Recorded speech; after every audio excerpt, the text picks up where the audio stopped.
এই শহরে প্রিয়জন বলতে কিচ্ছু নেই, সবটুকুই আসলে প্রয়োজন ফুরিয়ে যখন যায় তখন ঠিক প্রিয় মানুষগুলোই কিন্তু সবার আগে রং বদলায়। এটাই বাস্তব। কিন্তু একটা কথা সবসময় মনে রাখতে হবে, দিন শেষে আমরা সবাই মানুষ, আর একই মাটির নিচে সবাইকেই যেতে হবে। সো কেউ কারোর সাথে বিবাদ ঝগড়া না করে, কেউ কারোর সাথে চোখ পুলটি না নিয়ে সবাই সবার সাথে ভালো ব্যবহার করবেন এবং সবাই সবাইকে ভালোবাসবেন। সবাই সবার যে যতটুকু পারেন অতটুকু দিয়ে হেল্প করার চেষ্টা করবেন, তবেই সব কিছু সুন্দর হবে। হ্যালো এভরিওয়ান, আসসালামু আলাইকুম। সবাই কেমন আছেন?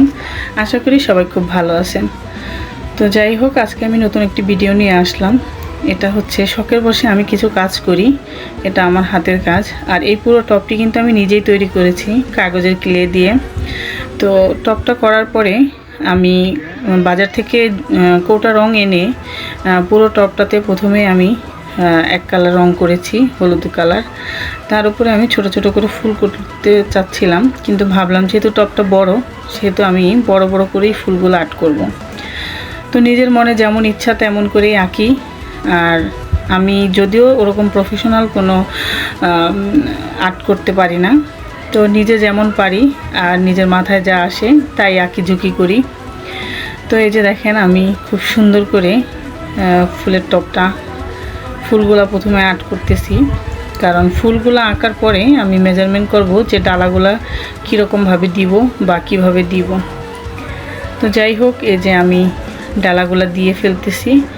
আর ডালগুলা দেওয়ার পরে আমি পাশাপাশি দুটা করে পাতা দিচ্ছি, যাতে পাতা দেওয়াতে আর কি ফুলের সৌন্দর্যটা, গাছের সৌন্দর্যটা আর বেশি সুন্দর হয়। তো এই যে দেখেন, আমি একদম টান টান করে প্রতিটা ডাল আঁকলাম। তো আঁকা শেষ। এখন আমি পাতাগুলো সুন্দর করে দিয়ে দিচ্ছি। আর আমি বারবার বলতেছি যে আমি ওরকম ভালো কোনো আর্ট করতে পারি না, আর নিজে যা পারি তাই করার চেষ্টা করি। তো যাই হোক, কেউ বাজে মন্তব্য করবেন না, আর অবশ্যই একটু কমেন্ট করে জানাবেন যে এটা আসলে আঁকাটা কতটা সুন্দর হয়েছে বা কীরকম হয়েছে।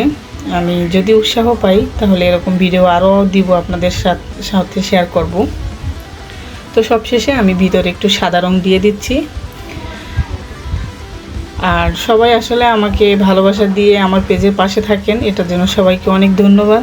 দোয়া করি সবাই সুস্থ থাকবেন, ভালো থাকবেন, আর সুন্দর সুন্দর কমেন্ট করবেন, এই আশাই সবার কাছে আমার। আর হচ্ছে আমিও চেষ্টা করব সবার পাশে থাকার। আর যদিও আমি একটু অসুস্থ ছিলাম, এই কারণে আমি পেজে অত সময় দিতে পারি নাই।